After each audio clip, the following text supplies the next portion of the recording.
A FAGE, Faculdade Jesuíta de Filosofia e Teologia, promove o seu simpósio em torno do tema Fé Cristã e Sustentabilidade.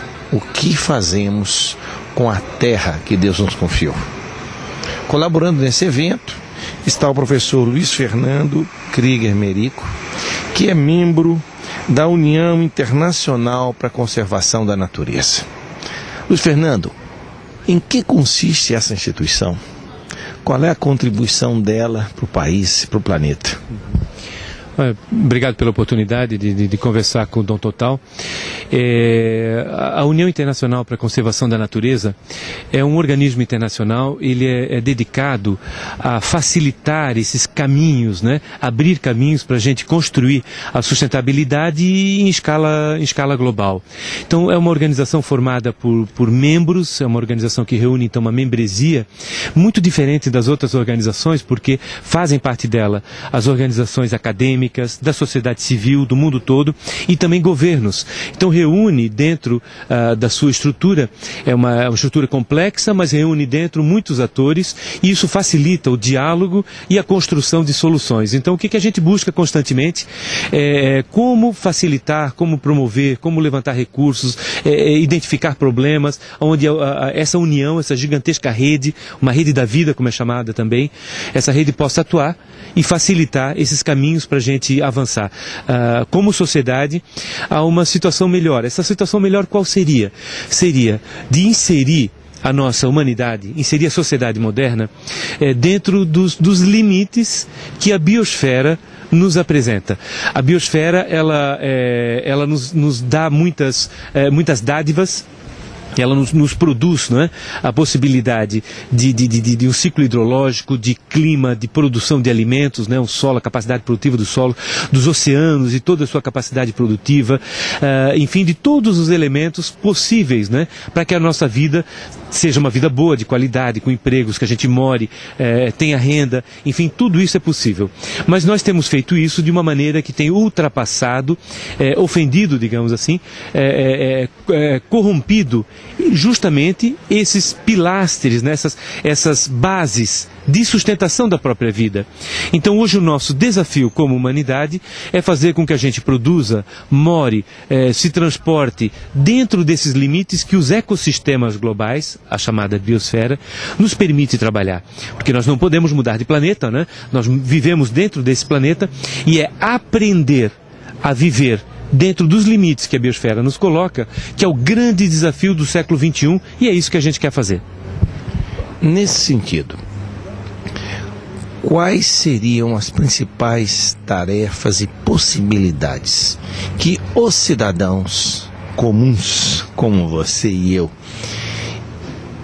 podem e devem fazer em vista dessa sustentabilidade? Olha, o primeiro passo, isso para todos, né? Desde o ponto de vista da ação governamental, das políticas públicas, mas também da ação privada, dos investimentos privados, né? Da produção acadêmica, do setor, sabe, da sociedade civil como um todo. O fundamental é nós percebermos o momento histórico que a gente vive, percebermos que a tarefa civilizatória nossa, a tarefa de civilização, né? A tarefa que está colocada para a nossa geração principalmente, né? É a de promover uma relação adequada com o meio ambiente. Então, perceber isso e perceber principalmente a urgência pela qual a gente tem que fazer isso, porque nós estamos destruindo o ciclo hidrológico, destruindo os ciclos climáticos, né? Perdendo o companheirismo desse nosso grande amigo, que é o equilíbrio climático. Sem ele nós não vivemos, sem ele não tem economia, sem ele não tem sociedade. Então perceber que nós estamos caminhando num rumo que não é sustentável e reorientar a sociedade num rumo que possa permitir que a gente avance não só na nossa geração, mas incluindo a vida das futuras gerações, nesse desenho das políticas públicas, no desenho dos investimentos, né? Essa tarefa é fundamental e está colocada para nós. Então esse é o primeiro passo, perceber que nós vivemos num momento que temos que fazer essa transição. Segundo, perceber que essa transição é urgente. né? E em terceiro, começar a desenhar soluções. Essas soluções que a gente chama de governança, né, elas devem se dar em todos os ambientes. Elas se dão no nível internacional, por exemplo. Eu particularmente trabalho bastante a nível internacional com essas questões, mas elas se dão a nível nacional, elas se dão a nível subregional, elas se dão no nível local, das cidades, dos bairros, né? E a implementação constante disso, que a gente chama de governança, é talvez o que deve nos envolver daqui para frente como pessoas, como cidadãos, como políticas, enfim, a gente construir essa governança necessária às soluções que a gente precisa estar implementando. Então, uma vez que a gente perceba qual é o nosso momento histórico, a urgência disso e a construção de mecanismos de governança para essa transição, a gente estará num bom caminho.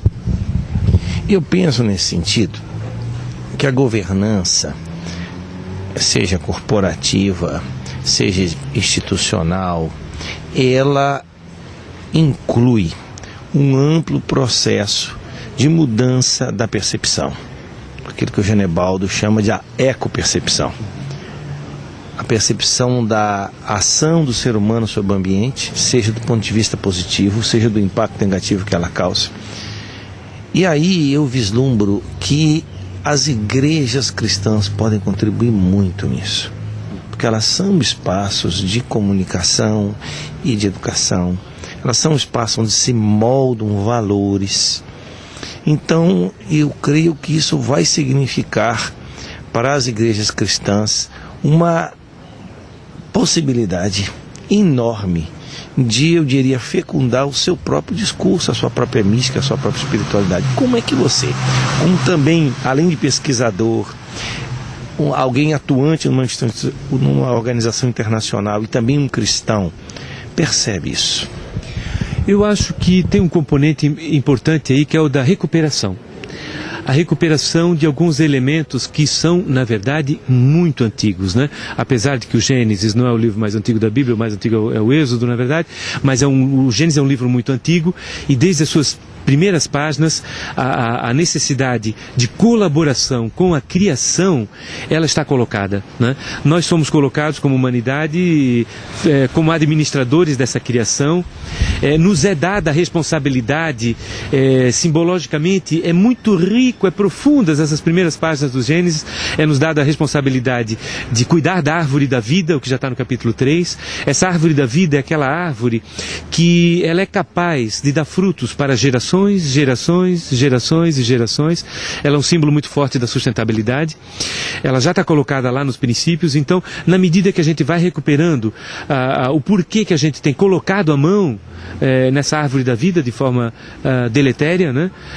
Provocando degradações, dificultando a possibilidade de vida dentro da nossa geração, criando muito sofrimento e morte, não é? E criando dificuldades para gerações futuras, não incluindo as gerações futuras nas nossas perspectivas e nas nossas ações, a gente pode recuperar essa visão que está desde lá dos princípios da nossa fé cristã, percebendo que nós coevoluímos, né? Essa criação, ela é uma criação continuada, ela continua porque nós interagimos com a criação, vamos evoluindo junto com ela e podemos conduzir essa evolução para a danação, para a destruição, não é?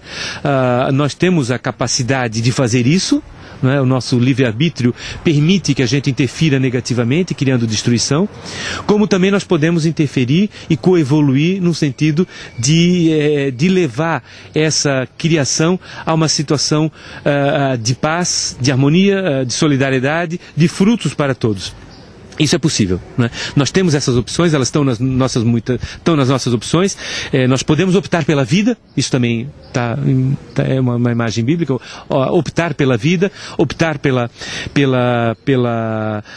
pelo fortalecimento da árvore da vida. Tanto é que São João, no último capítulo do último livro da Bíblia, que é o Apocalipse, São João coloca isso muito claramente. Ele vê a árvore da vida com suas folhas curando as nações. Então nós temos instrumentos na sociedade de permitir que essa visão de defesa da criação, de construção do bem comum, de defesa do bem comum, não é? Numa sociedade que atende às necessidades humanas, porque nós temos que atender, nós temos que gerar bens, né? Então nós temos que atender às necessidades humanas, que são as mesmas desde o princípio da humanidade, né? Se relacionar, ter família, ter um emprego, ter uma casa, ser feliz. Essas necessidades humanas têm que ser atendidas respeitando os bens comuns, porque se os bens comuns, que são as florestas, o ar, os oceanos, a capacidade produtiva dos solos, o clima, se esses bens comuns não forem respeitados, as necessidades humanas não serão atendidas e nem a economia funcionará e nem sociedade nós teremos.